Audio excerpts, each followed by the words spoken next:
El USS Enterprise CVN-65 fue el primer portaaviones nuclear del mundo. Y aún hoy es el arma más rápida y de mayor alcance de la Armada de los Estados Unidos.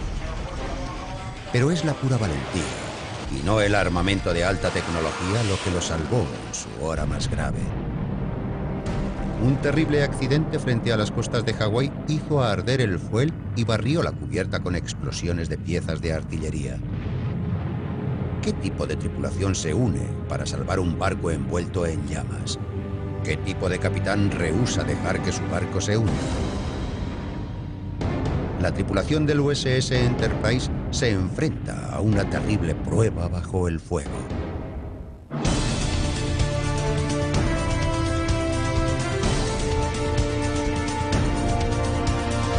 Buques de guerra. El USS Enterprise.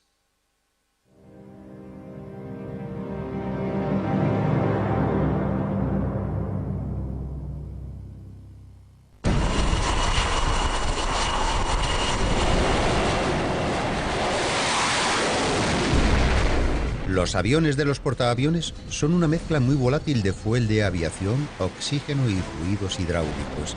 Y además están llenos de cargas de artillería que van desde proyectiles de cañones hasta misiles y bombas.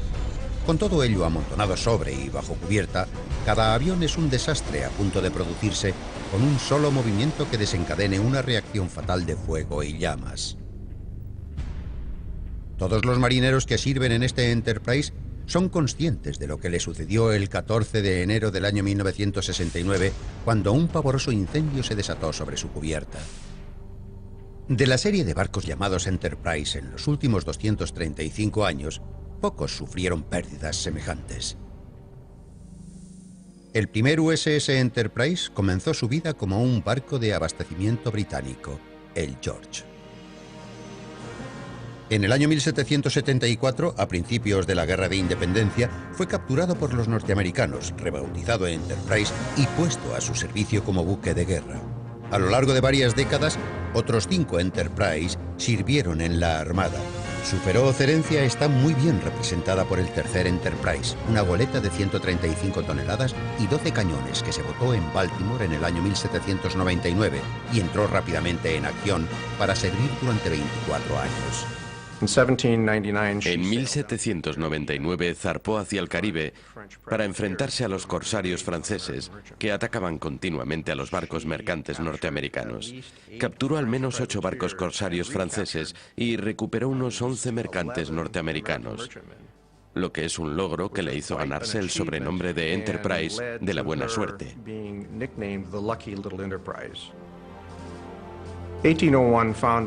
En 1801 nos embarcamos en las llamadas guerras berberiscas contra los piratas del norte de África.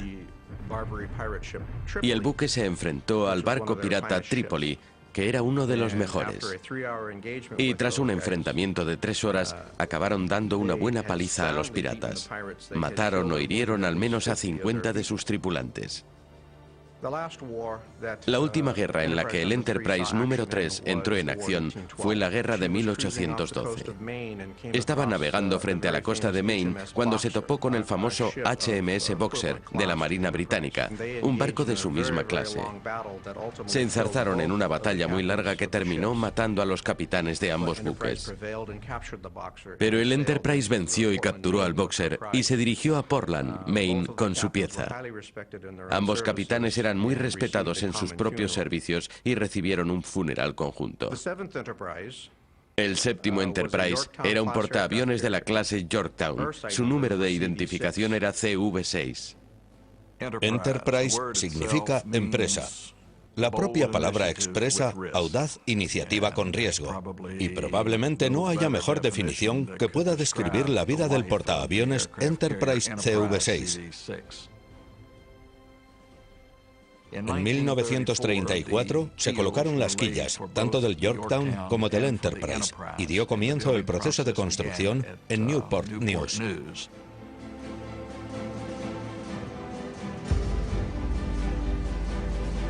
Este Enterprise tiene 242 metros de eslora y una cubierta de aterrizaje de 34 metros de anchura.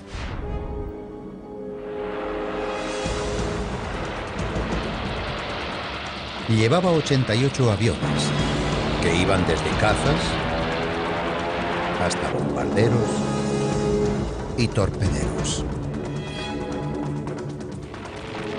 Antes de la guerra se equipó con 8 cañones de 13 centímetros a lo largo de la galería de cubierta.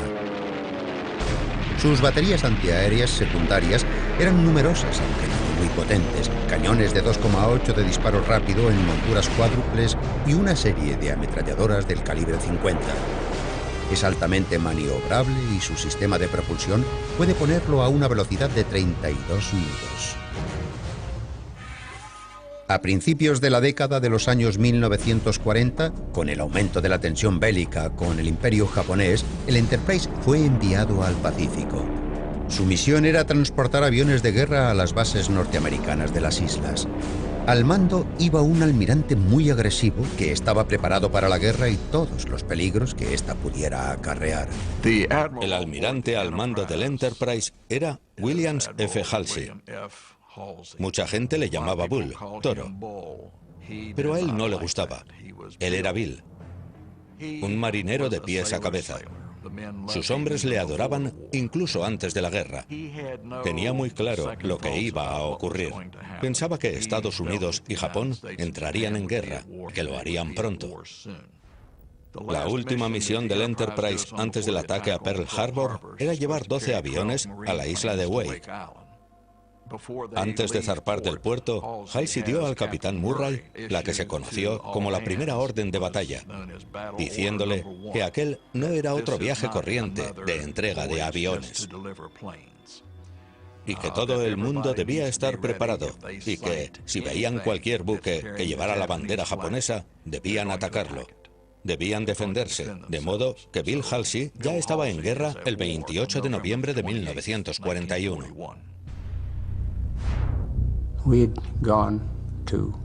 Habíamos ido a la isla de Wake con un escuadrón de cazas del Cuerpo de Marines. Los dejamos en Wake e inmediatamente dimos la vuelta y regresamos a Pearl Harbor. Y el 3 de diciembre nos topamos con una tormenta terrible. Todos estábamos muy disgustados y malhumorados porque no íbamos a llegar a tiempo para el permiso del sábado por la noche. La nueva hora de llegada era la mañana del domingo 7 de diciembre. El Enterprise se aproximaba procedente del oeste, sin saber que el destacamento japonés se dirigía hacia el norte y que se encontraba prácticamente a la misma distancia de Pearl Harbor que ellos. Los japoneses solo tenían 6 portaaviones en aquella época, y aquellos 6 lanzaron casi 360 aviones contra Pearl Harbor.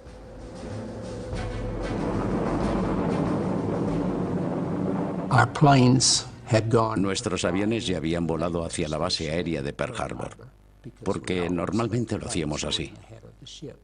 Los aviones iban por delante del portaaviones, y muchos de ellos sufrieron ataques o fueron derribados aquel día, tanto por fuego amigo como por los aviones japoneses. Antes de terminar el día, el Enterprise perdería 9 aviones, y 6 pilotos resultaron muertos. Recibimos un teletipo o algún tipo de mensaje de radio que decía que Pearl Harbor estaba sufriendo un ataque y que aquello no era un ejercicio. Y poco después aparecieron cruceros y 2 destructores que se acercaban por el horizonte. Nuestro oficial jefe nos dijo: mirad, chicos, eso es lo que queda de nuestra flota después de que los japoneses hicieran su trabajo contra nosotros. Entonces nos quedamos bastante desanimados. A pesar de todo, salimos en persecución del enemigo, pero no pudimos encontrarlo porque ya estaba lejos. La noche del 8 de diciembre esperamos hasta que casi había oscurecido para entrar en el puerto, y fue una escena terrible. Los olores, las cosas que veíamos y la atmósfera general era absolutamente descorazonadora. Normalmente nos lleva unas 20 horas reabastecer completamente el buque, pero aquella vez lo hicimos en 6 o 7 horas. El 10 de diciembre, el Enterprise provoca la primera destrucción de un buque de guerra japonés a manos de los Estados Unidos en la Segunda Guerra Mundial, cuando sus aviones hunden el submarino patrulla I-70 de la Marina Imperial frente a las costas de Oahu. El 1 de febrero del año 1942, cuando la guerra iba bastante mal, el Enterprise estaba luchando en lo que se llamó la ofensiva defensiva, en las islas Gilbert y Marshall, que estaban en manos de los japoneses. Los japoneses no se lo esperaban. La incursión salió como se había planeado. Se hizo bastante daño a los barcos que estaban en Kwajalein. Únicamente un puñado de aviones japoneses pudo despegar para enfrentarse al ataque. Cuando el Enterprise y el Yorktown regresaron del ataque a las Islas Marshall,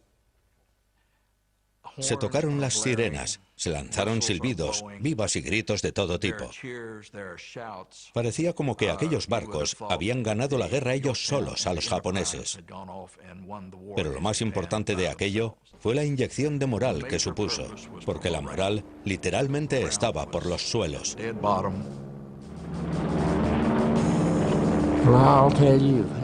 Parecía como si hubieran noqueado 9 veces a un boxeador en los 9 primeros asaltos. Entonces llegó el 10º y nos tocaba a nosotros. Fue una sensación maravillosa porque hicimos añicos aquel lugar. Participó en la incursión Doolittle contra Tokio en el año 1942. La cubierta de despegue del Hornet estaba abarrotada con los 16 bombarderos B-25 de doble motor que iban a lanzar el ataque.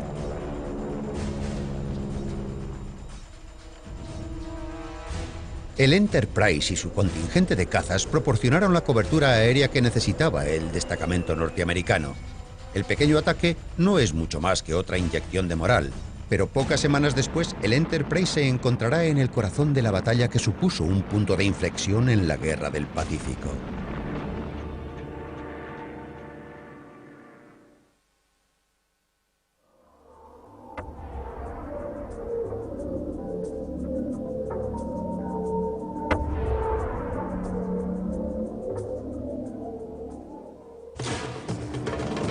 El 3 de junio del año 1942, el Enterprise no es más que uno de los 3 portaaviones estadounidenses que se preparan para lanzar un ataque sorpresa sobre el gigantesco destacamento naval japonés que se dirige a invadir la isla de Midway. Si los japoneses tienen éxito, obtendrán un dominio completo sobre el Pacífico. Los portaaviones norteamericanos, que no han sido detectados por los japoneses, lanzan sus aviones desde una gran distancia en busca del enemigo oculto en el vastísimo océano. Durante muchas horas, la desesperada búsqueda resulta infructuosa. El comandante del grupo aéreo del Enterprise se topó con el mismo problema que el comandante del grupo aéreo del Hornet. Llegaron a un punto en el que pensaban que estaban los japoneses donde los había localizado el último informe, pero no los encontraron allí. Mientras el grupo del Hornet dio la vuelta y regresó a Midway, el comandante Clarence Wade McCluskey miró al agua para comprobar en qué dirección soplaba el viento. Sabía que los portaaviones japoneses debían virar en dirección al viento, tanto para lanzar los aviones como para que aquellos aterrizaran. Así que giró dirigiéndose hacia el norte. Probablemente esa fue la mayor decisión de la batalla de Midway, porque si hubiera vuelto al Enterprise o hubiera virado para dirigirse al Hornet, la batalla habría tenido un resultado muy diferente. Pero tomó rumbo norte, siendo consciente de que estaba haciendo una apuesta desesperada. Se empezaban a quedar sin fuel, y unos 15 minutos después avistaron un destructor japonés en dirección contraria a la que ellos procedían. Eso confirmó su decisión y pensó que, aunque se quedaran sin combustible, al menos podrían alcanzar a los portaaviones japoneses soltándoles una buena ración de artillería. Los aviones del Enterprise bajaron en 2 grupos. El primer escuadrón destruyó el Akagi, que era el buque bandera, tanto en Pearl Harbor como en Midway. Los demás lanzaron bombas sobre el Kaga, y únicamente sufrieron el impacto de las mismas, porque hoy sabemos que una de las bombas que cayó sobre el Kaga impactó justo en un depósito móvil de fuel, y aparte del estallido de la bomba, se produjo la explosión del depósito. Otra de las bombas cayó junto a una pila de torpedos que se habían sacado de los aviones japoneses para rearmarlos, y por supuesto, el Kaga se incendió. Tras contribuir a la victoria de Midway, el Enterprise se dirigió a luchar en la carnicería naval que se produjo frente a la vital cabeza de playa de Guadalcanal entre agosto del 42 y febrero del 43. A veces fue el único portaaviones útil en las Islas Salomón, luchando en solitario para responder a los ataques japoneses y conservar en su poder aquellas islas críticas. Su tripulación lo pagó con sangre. Yo estaba abajo en el almacén jugando a las damas con un buen amigo mío cuando sonó la alarma general, que significaba que debíamos correr a nuestros puestos de combate. Alrededor de 12 o 14 aviones pudieron atravesar la cortina antiaérea y venían directamente hacia la Enterprise. Miré hacia arriba y vi un avión sobre mi cabeza y no pude decir si era nuestro o no, pero estaba descendiendo contra nosotros. Lo siguiente que recuerdo cómo caía un pequeño huevo de ganso de allí, que pronto se convirtió en un pomelo y más tarde en una sandía. Entonces me dije que tenía que esconderme. Al poco tiempo escuchamos una explosión terrible. Vi zapatos saltando de los puestos de artilleros y los hombres habían salido volando literalmente de aquellos zapatos y habían desaparecido.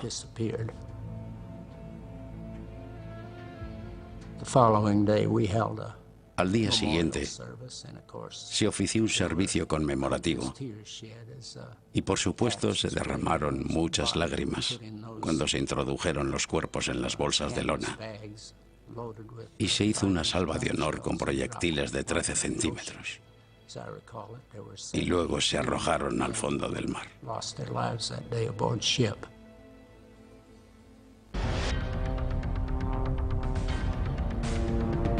Hasta el año 1945 y el final de la guerra, el Enterprise luchó en todo el Pacífico llevando a los suyos a la victoria en innumerables ocasiones, ganándose el imperecedero nombre de El Gran E.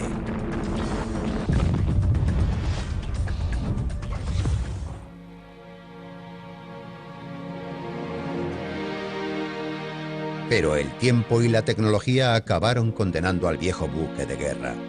No está destinado a sobrevivir mucho más. El progreso condena al Enterprise a un destino que sus enemigos no pudieron imponerle, a silenciar sus cañones y aviones. La Armada considera que el Enterprise ya no resulta útil en el mundo de posguerra, con su gastado casco del año 1934, nada adecuado para el combate moderno. El CV-6 será desguazado en el año 1958. Nos quedamos absolutamente desolados cuando supimos que iban a desguazar el buque. Se conservó muy poco de él, aunque su campana se conserva hoy en la Academia Naval de Annapolis y se toca cada vez que la Armada le gana al ejército al fútbol.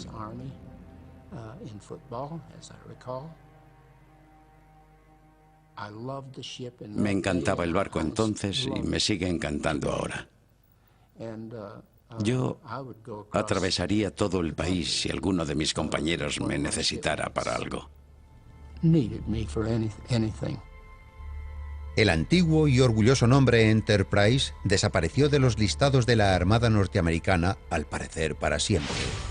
Pero apenas 2 años después iba a resucitar y su nuevo tocayo, el CVN-65, iba a convertirse en el barco de guerra más grande y más espectacular.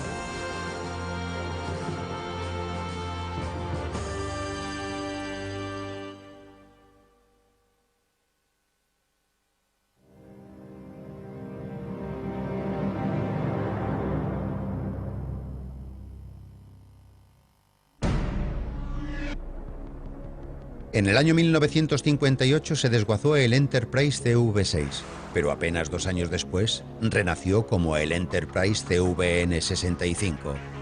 Hoy en día, el más reciente Enterprise tiene ya casi 50 años, pero sigue siendo la misma pieza clave de la flota que fue cuando apareció como un baluarte contra la Unión Soviética en plena escalada de la Guerra Fría. Fue el primer buque que demostró la asombrosa capacidad del poder nuclear en combate. y ha navegado mucho ya desde sus inicios. Todo empezó en realidad en 1955, cuando Dennis Wilkinson, el capitán del Nautilus, el primer submarino nuclear, envió su famosísimo mensaje: potencia nuclear en curso. Y el Nautilus fue un éxito tal que el almirante Arlick Buer, que era el jefe de operaciones navales y un hombre muy sabio y un gran líder, dijo que la energía nuclear era el futuro y que quería que se construyera un portaaviones de propulsión nuclear. Votado en el año 1961, el CVN-65 empequeñece en todo a su predecesor. Mientras el CV-6 tenía 242 metros de eslora, el CVN-65 llega a los 330. Las 19.800 toneladas que desplazaba el CV-6 son una mínima parte de las asombrosas 85.600 toneladas de desplazamiento del nuevo portaaviones. La idea de poder instalar un sistema de propulsión en un buque que pueda hacerlo funcionar durante 10, 15 o 20 años sin necesidad de repostar, desde el punto de vista militar, es fenomenal. En un barco de propulsión convencional, una gran parte de su espacio debía dedicarse a almacenar el fuel destinado al funcionamiento de los motores del propio buque. Con la propulsión nuclear, los diseñadores pueden dedicar aún más espacio a otros elementos más propios de la actividad bélica. Supuso una revolución en la construcción naval y costó más de 451 millones de dólares de la época. Y como fue tan caro, la Armada decidió no hacer más. A mitad de la década de los años 1960, el Enterprise se topó con su mayor desafío.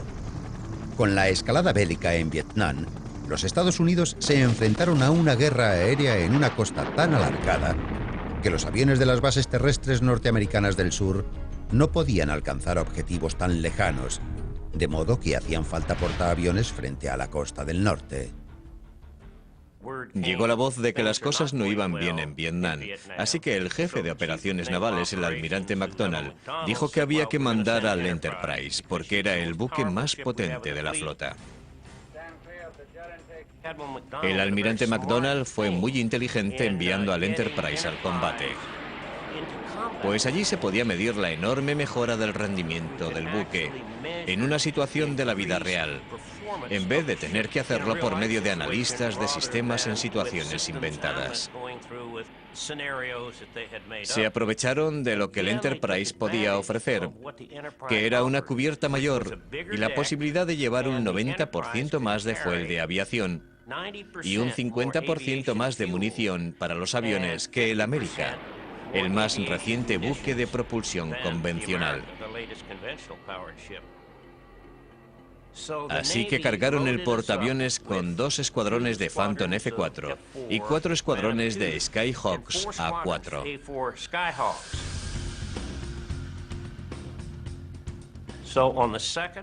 Y el 2 de diciembre de 1965, el almirante envió un mensaje al secretario de la Armada que decía: tengo el honor de informarle de que el primer buque de guerra de propulsión nuclear de la historia de los Estados Unidos ha realizado operaciones de combate.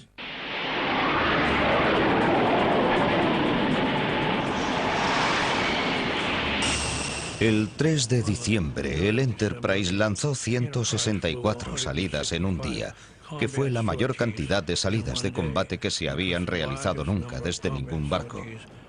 Y aún hoy es un récord que sigue imbatido. Pero el Enterprise descubriría pronto que las nuevas capacidades que la tecnología hacía posibles tendrían también un coste humano. Una noche no pude ver bien lo que estaba haciendo y quedé atrapado entre 2 cabos. Me quedé enredado allí y no podía salir. Teníamos una linternita con una lente roja y me puse a moverla para avisar de que estaba allí abajo atrapado, cuando ya estaban poniendo el motor del avión a toda potencia.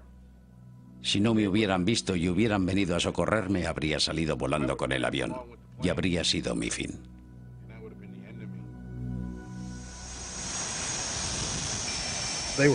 Pasábamos 8, 9, 10 o 12 meses en el mar, durante los que volábamos 30 días seguidos. Después de 2 semanas, la gente empieza a estar molesta. Empiezan a mostrarse malhumorados.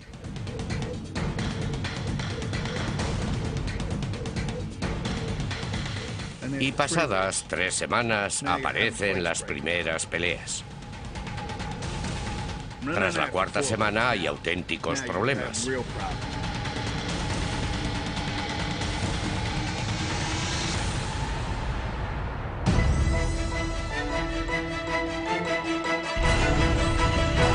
Pero lo que se suponía que iba a ser el último portaaviones nuclear de la Armada impresionó a los mandamases del Pentágono. El Enterprise había cubierto sus expectativas, pero el calvario de Vietnam estaba lejos de terminarse.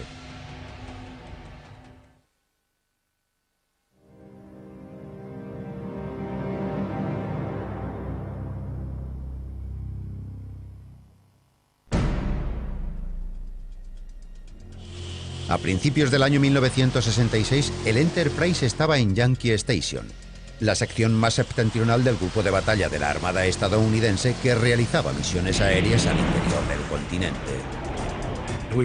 Nos preparamos en Vietnam del Sur trabajando conjuntamente con el gobierno subvietnamita y con el ejército norteamericano. Y después nos desplazamos hacia el norte, a Yankee Station, y enseguida tuvimos nuestro primer ataque alfa, que fue un gran ataque contra una planta eléctrica a las afueras de Dong Hai, seguido de un segundo ataque alfa contra el puente de Haidong, que estaba en los alrededores de Hanoi. Las bombas llegaban del buque de abastecimiento en helicópteros que las depositaban sobre cubierta y después se cargaban en los aviones. Y aquello era una pesadilla logística. Los militares nunca se dieron cuenta del enorme incremento de potencia de fuego que supuso la propulsión nuclear. 2 minutos antes de despegar ponían el reactor nuclear a tope y el Enterprise se ponía como una lancha rápida. La popa se hundía, la proa se elevaba y aceleraba. Cuando llegaba a los 30 o 35 nudos, el morro descendía. Todo eso se hacía en 2 minutos y ningún otro barco podía hacer nada parecido. Pero el Enterprise tenía también sus puntos vulnerables. Incluso hoy en día, las tripulaciones se preparan continuamente para combatir la peor pesadilla de un barco, un incendio. Si tuviéramos un incendio o entráramos en situación de combate, no habría diferencia entre lo que verían aquí en una situación simulada. Ninguna diferencia. Pero el 14 de enero del año 1969, la mayor prueba de fuego del Enterprise amenazó con superar con creces toda su preparación y entrenamiento.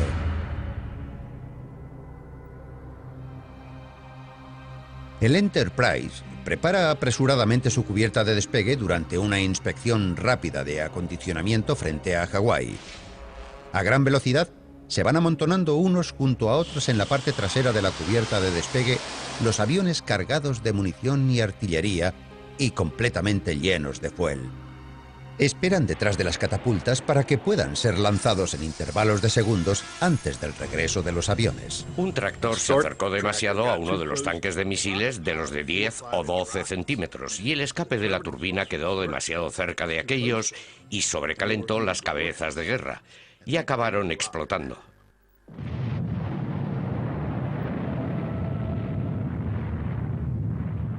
Estas son cabezas de 12 centímetros. 4 de ellas estallaron al mismo tiempo. La temperatura de la explosión alcanzó los 6000 grados.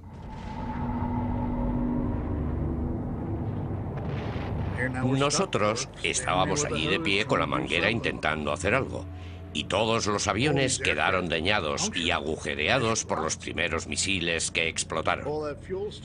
y el fuel que se estaba derramando por toda la cubierta se prendió.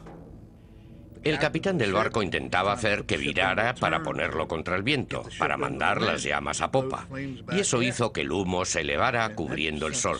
Parecía el día del juicio final. Todo estaba negro y oscuro. Y entonces empezaron a explotar las bombas. Cuando las bombas explotaron, cayeron sobre el barco y afectaron seriamente a las bocas de incendio. Las bocas y las mangueras estaban muy dañadas y la gente tenía que llegar desde sus posiciones de combate entre el humo y el fuego y hacer algún tipo de empalme para poder llevar agua a la cubierta de vuelo. En la explosión de las bombas hubo 3 fases bien distintas. Primero el destello. Después una oleada de metralla.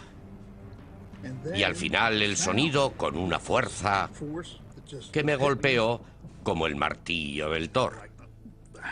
Vimos cómo venían las llamas barriendo la parte de debajo de un F4 que estaba a nuestro lado. Y estábamos intentando contener las llamas con lo que podíamos, pero no había forma de detenerlas. Y vi cómo aquellas llamas se metían bajo el F4, que tenía bombas de 220 kilos. Y tú estás atrapado allí, no puedes hacer nada más. No se puede retroceder. Al mojar el agua las bombas se produjo un vapor terrible. Y estuvimos allí hasta que se disipó. De no ser por la fuerza de la explosión, las llamas nos habrían superado. Pero la explosión liquidó en parte las llamas hasta el punto de que les costó un rato recuperar su intensidad. Pero ahora caían todos aquellos trastos del cielo. Hablo de piezas de motor, ruedas y de todo que llovían sobre cubierta. Los A7 tenían cañones de 20 milímetros y todo aquello estaba explotado y se desparramaba por cubierta con todas las balas impactando en todas partes. Rebotaban por la cubierta de vuelo. Y entonces explotaron sucesivamente 3 misiles de un A7 en la zona de estribor. Pensábamos que íbamos a perder el buque. Y los barcos que venían con nosotros, nuestros destructores escolta, también pensaron que el Enterprise iba a irse a pique. Pasaron unos 20 minutos hasta que la munición dejó de explotar. Así que tuvimos unos 25 minutos con 18 detonaciones. Algunas de ellas solo con segundos de distancia. Algunas con 1 minuto y medio de intervalo. Cuanto más tiempo había entre explosiones, más gente se había acercado allí. Después de que los misiles hubieran explotado y dejaran de hacerlo, apagar aquel incendio fue pan comido. La Armada sabía que todo el mundo tenía que ser bombero porque aquellas cosas podían pasar. Y había que estar preparado para ello. Sabíamos dónde estaba el material porque nos habíamos entrenado para eso. Sabíamos conectar aquello y resolver la situación. Se produjeron 18 detonaciones. 15 aviones quedaron destruidos. Murieron 27 hombres y alrededor de 343 resultaron heridos. Cuando hablamos de cifras de muertos es posible que resulten demasiado frías y que sea inútil. Pero uno de aquellos hombres fue Paul Akers, un chaval de solo 18 años que fue la persona más joven que murió aquel día. Tuvo que volver al barco unos días antes de Navidad y su madre y su familia dijeron que guardarían el pavo en el frigorífico y que cuando volviera se lo comerían cuando se volviera a reunir la familia. Yo llegué a conocer a la madre del chico 30 años después y la llevé al lugar en el que había muerto su hijo. Y me dijo que el pavo de Navidad seguía en el congelador esperando a que él volviera. Habiendo sobrevivido al equivalente de un devastador ataque en tiempos de guerra, la dureza del Enterprise y su tripulación le permitieron estar de nuevo en acción solo 3 meses después.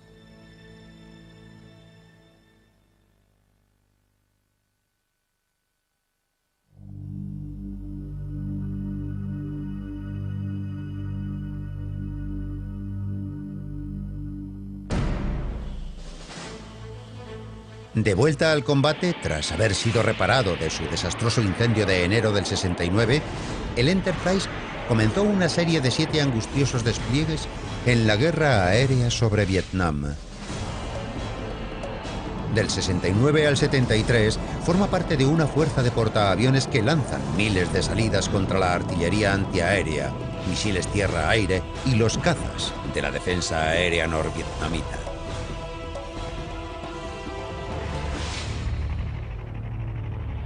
Durante su servicio en la guerra de Vietnam, el Enterprise lanza miles de salidas de combate, perdiendo varios aviones y miembros de la tripulación. Sus pilotos lo pagaron caro. Me derribaron en mi salida número 80, un día o dos antes de tomar el mando del escuadrón, y terminé siendo un prisionero de guerra.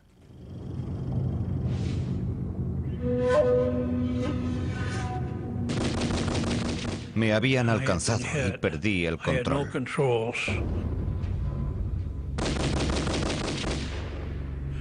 El avión estaba en llamas.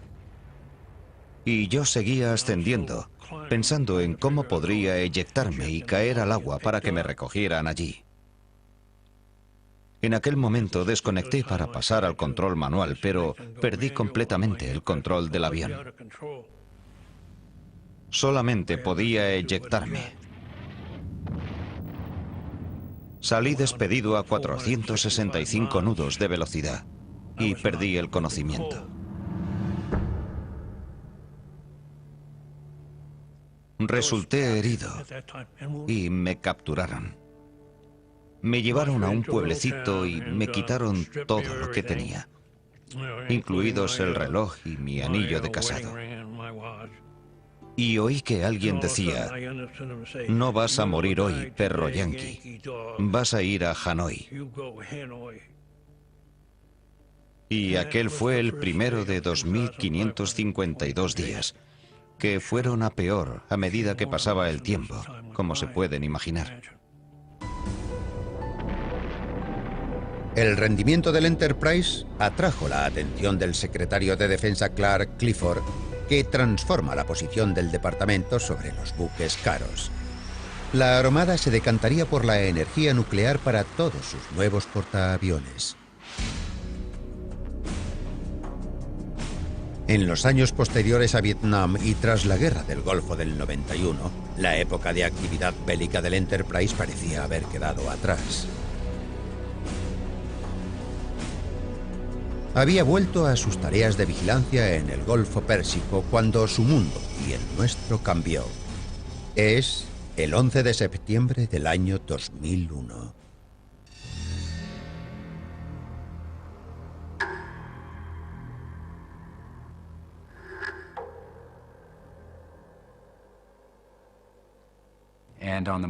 La mañana del 12 de septiembre teníamos 2 portaaviones con sus escoltas habituales, listos para luchar en la costa sur de Pakistán.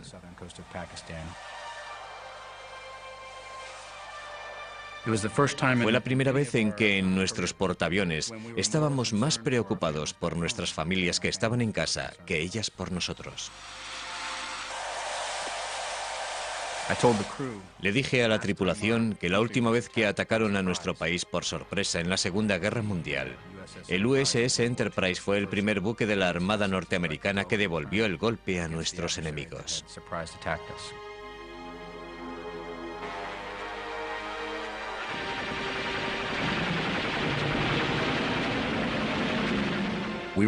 Ahora tendríamos la oportunidad de hacer exactamente lo mismo, haciendo historia.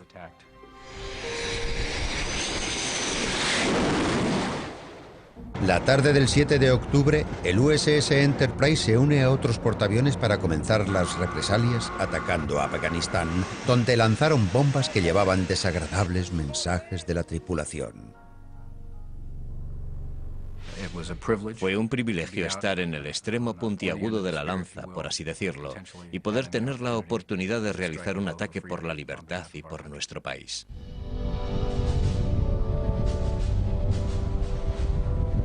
A finales de octubre terminan las operaciones militares del Enterprise en el Golfo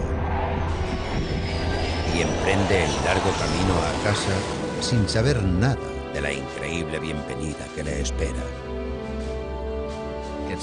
Siempre es un acontecimiento emocionante la vuelta a casa de un portaaviones, pues son entre 5 y 6.000 marineros y sus familias en los muelles.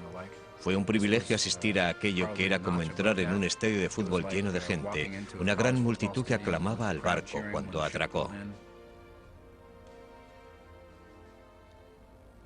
El Enterprise sigue ahí fuera. Ha hecho 2 despliegues desde que yo soy su comandante. Es cierto que esta plataforma debe de estar cansada, vieja y obsoleta, pero una de las cosas buenas de los portaaviones es que pueden renovarse y modernizarse. Y cada buque sale con el equipamiento más actual que se renueva constantemente. Pero el verdadero armamento del CV-65 es humano, como en la época del CV-6.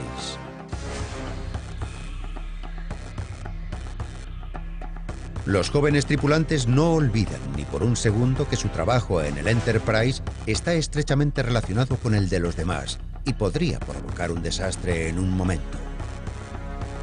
Deben vérselas con reactores nucleares aterrizando a 160 nudos en noches sin luna.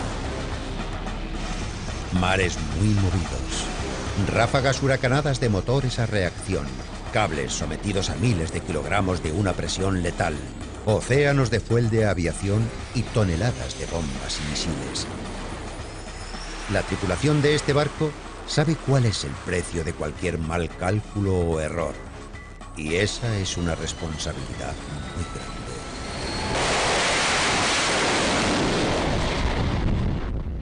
grande. Yo soy el capitán Ryan Souf, jefe del vuelo del USS Enterprise.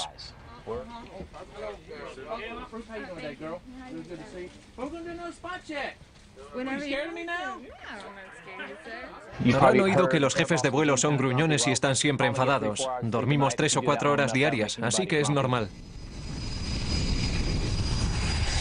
A la hora de hacer despegar aviones, no hay en el mundo ninguna cubierta tan rápida como la del Grane.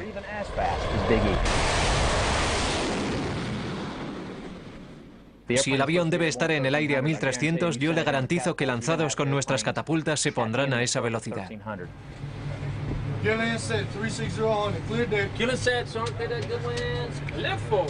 Yo quiero garantizar que hacemos todo con absoluta seguridad en la cubierta de vuelo. Si alguien hace alguna estupidez, no seré amable con él.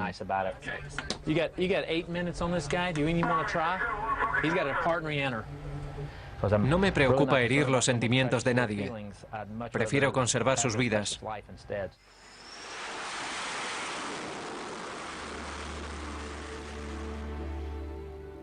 El Enterprise lleva en servicio 45 años. Es el periodo más largo en el que un barco ha llevado ese nombre. Y se espera que siga en funcionamiento otros 5 años. ¿Qué va a suceder con este Enterprise? ¿Qué le deparará la historia una vez quede fuera de servicio? Cuando eso suceda, habrá que retirar los reactores. Y eso provocará la destrucción del buque. Se ha debatido la idea de convertirlo en museo, pero es poco probable que pueda hacerse por el modo en que hay que sacar los reactores. Puedo decirle que el Enterprise es especial, y siempre lo será. Haber tenido el privilegio de mandarlo quedará grabado para siempre en mi corazón. Cualquier capitán de cualquier barco o servicio en cualquier armada, sea hombre o mujer, tiene que querer a su tripulación. Si no, no hará el trabajo de la manera correcta. Es duro dejar atrás algo así. Es como dejar a tu propia familia. No hay nada en las toneladas de acero del Enterprise que lo hagan especial. Son los hombres y mujeres que sirven en él los que le dan su alma. Desde el primer momento en el que suben a bordo hasta el día de su muerte, perdurará ese inexplicable lazo que une al hombre y al barco.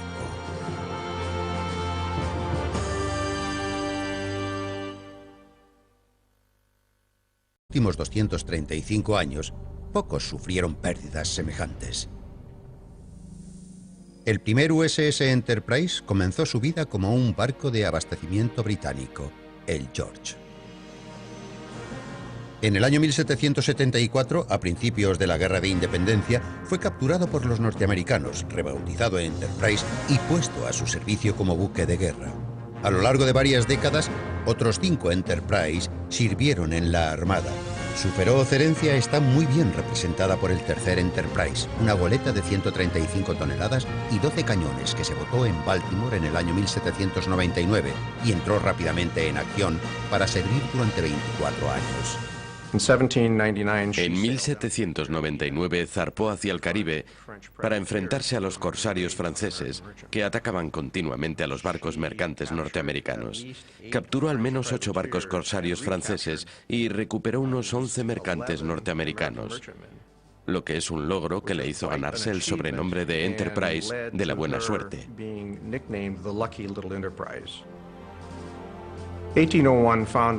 En 1801 nos embarcamos en las llamadas guerras berberiscas contra los piratas del norte de África. Y el buque se enfrentó al barco pirata Trípoli, que era uno de los mejores.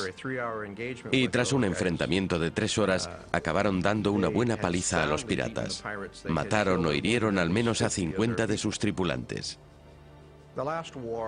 La última guerra en la que el Enterprise número 3 entró en acción fue la guerra de 1812.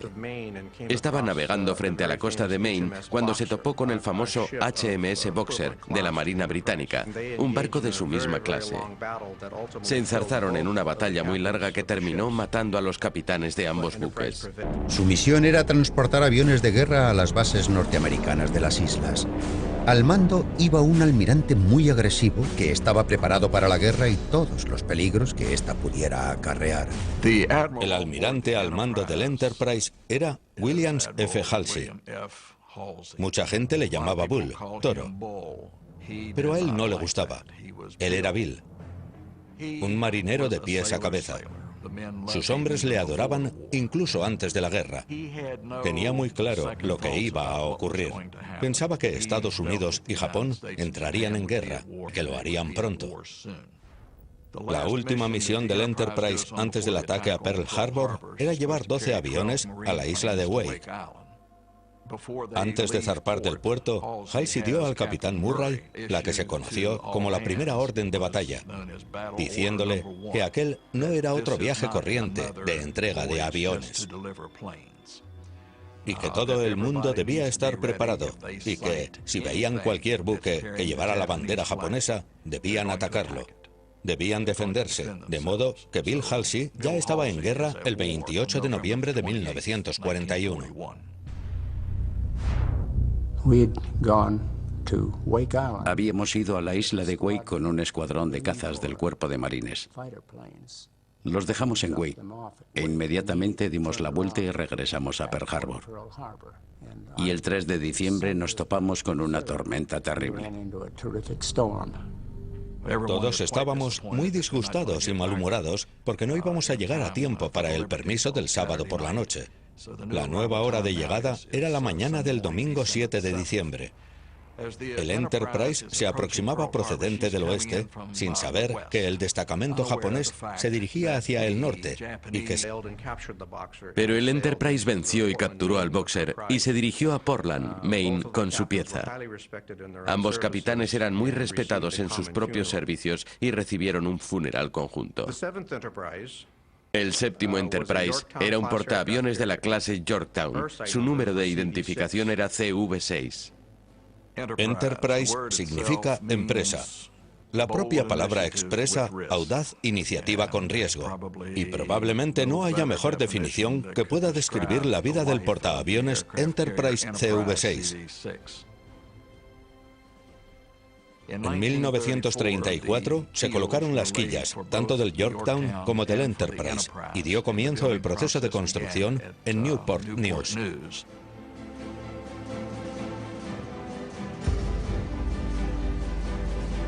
Este Enterprise tiene 242 metros de eslora y una cubierta de aterrizaje de 34 metros de anchura.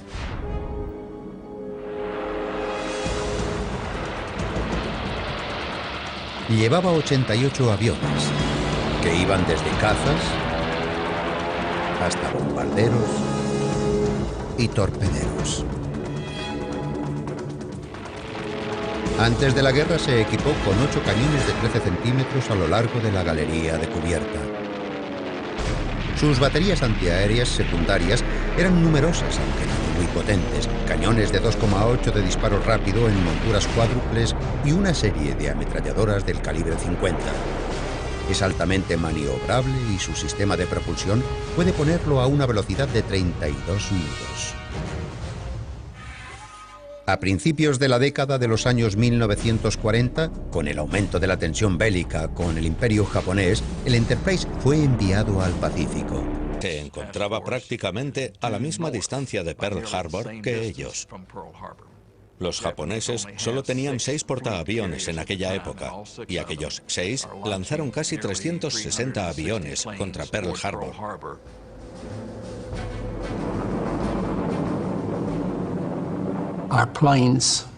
Nuestros aviones ya habían volado hacia la base aérea de Pearl Harbor, porque normalmente lo hacíamos así. Los aviones iban por delante del portaaviones, y muchos de ellos sufrieron ataques o fueron derribados aquel día, tanto por fuego amigo como por los aviones japoneses. Antes de terminar el día, el Enterprise perdería 9 aviones, y 6 pilotos resultaron muertos. Recibimos un teletipo o algún tipo de mensaje de radio que decía que Pearl Harbor estaba sufriendo un ataque y que aquello no era un ejercicio.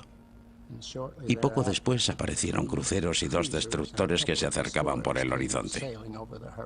Nuestro oficial jefe nos dijo: mirad, chicos, eso es lo que queda de nuestra flota después de que los japoneses hicieran su trabajo contra nosotros. Entonces nos quedamos bastante desanimados. A pesar de todo, salimos en persecución del enemigo, pero no pudimos encontrarlo porque ya estaba lejos. La noche del 8 de diciembre esperamos hasta que casi había oscurecido para entrar en el puerto, y fue una escena terrible. Los olores, las cosas que veíamos y la atmósfera general era absolutamente descorazonadora. Normalmente nos lleva unas 20 horas reabastecer completamente el buque, pero aquella vez lo hicimos en 6 o 7 horas. El 10 de diciembre, el USS Enterprise CVN-65 fue el primer portaaviones nuclear del mundo.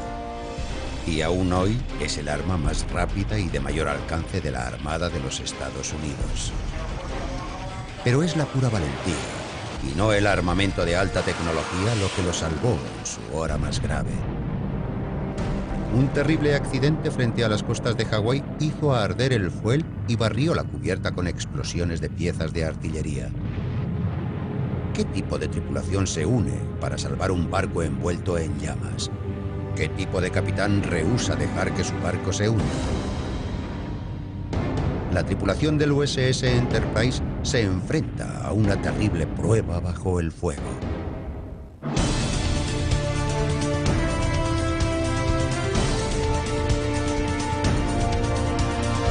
Buques de guerra.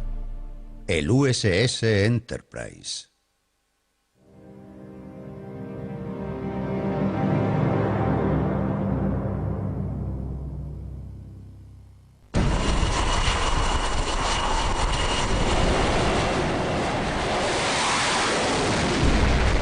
Los aviones de los portaaviones son una mezcla muy volátil de fuel de aviación, oxígeno y fluidos hidráulicos. Y además están llenos de cargas de artillería que van desde proyectiles de cañones hasta misiles y bombas. Con todo ello amontonado sobre y bajo cubierta, cada avión es un desastre a punto de producirse con un solo movimiento que desencadene una reacción fatal de fuego y llamas. Todos los marineros que sirven en este Enterprise son conscientes de lo que le sucedió el 14 de enero del año 1969, cuando un pavoroso incendio se desató sobre su cubierta. De la serie de barcos llamados Enterprise en los últimos